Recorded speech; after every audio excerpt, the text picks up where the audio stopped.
With the Dawn Age comes the beginnings of the universe as we know it, when the realm of Eridar began to take shape. The Divines traveled throughout the cosmos, each adding their separate gift to the creation. The eldest Vrekar gave life to the world, populating it with the beasts of the land and creatures from the deep. Vrekar also gave life to the race of giants, the oldest of the sentient races. The first people to walk the face of Eridar, they ruled the world for untold eons, and even today their heritage is reflected in their use of the Old Tongue. Next was Charon's gift, who sought to give both meaning and balance to his elder brother's creations, creating death. All things must end, and it is only through death that life is renewed. Thus is the dogma of the Apostles of the End. The next gifts come from the twins, Ereshane and Ravenna. Ereshane set the sun ablaze with her blood, giving both heat and life to her brother's creations.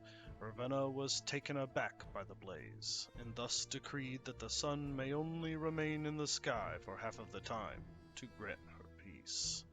Ereshane was upset at this, and appealed to her elder brother for assistance. Frustrated at their petulance, Vrekar created the moon and the stars, so that way even at night, Ereshane's creatures would always find comfort and guidance. Vrekar also decreed, however, that occasionally that same moon that brings comfort to her creatures would bring them sorrow, when it would from time to time completely block out the sun, bringing night to day. Thus was balance restored. The final gift came from Celestine, who looked upon the gifts of her siblings with wonder and awe. Determined to create something just as beautiful, Celestine tore out a piece of her divine spark and set it ablaze in the universe, allowing magic to flow through the realms. It is Celestine's gift that gives the gift of magic to the mortal races, this small piece of their own divinity. It is because of this action that every being has an inherent magical power. What the Divines did not realize, however, is that they were no longer the sole creators in the universe. During the fall of Iskarn and Zoltar, there were other beings created out of the destruction, the Primordials. Beings of chaos, they roamed through the plains, creating as they saw fit, giving life to such beings as elementals, genies, and the Fey races, as well as other powerful beings. Beings of both good and evil, the Primordials were diverse and proud. But the first meeting of the two titanic beings would prove fortuitous. As Charon wandered the nether abyss with his sister Ravenna, they chanced upon the primordial Eos the Time Lord as he was in the process of creating time. Taken aback, they attacked him, not understanding the power of the primordial they had cornered. When Eos responded, Charon disappeared. Saddened and afraid at the apparent death of her brother, Ravenna fled back to her siblings, who had made their home in the now lost realm of Ouroboros. Upon hearing of the death of Charon, Vrekar was incensed and declared war upon the Primordials, and thus the Chaos Wars began. The battle raged fierce between the Primordials, led by Kazmajir, known as the Prince of Anarchy, and the Divines, led by Vekar.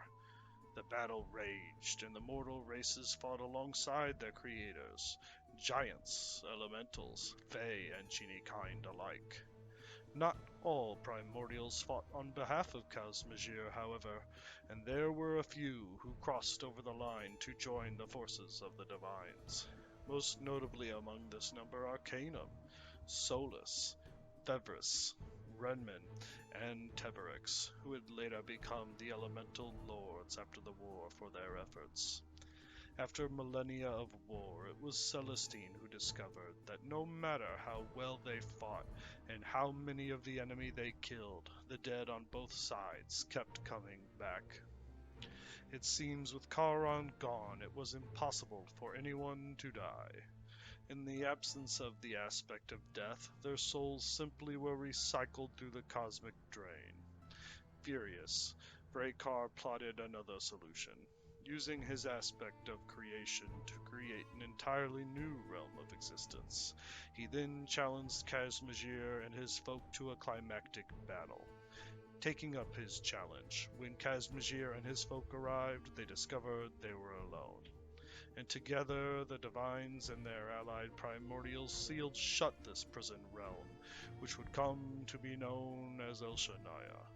It was so that the Dawn Age ended, and with the Divines and their allies triumphant, Vraykar was declared the Lord of Creation.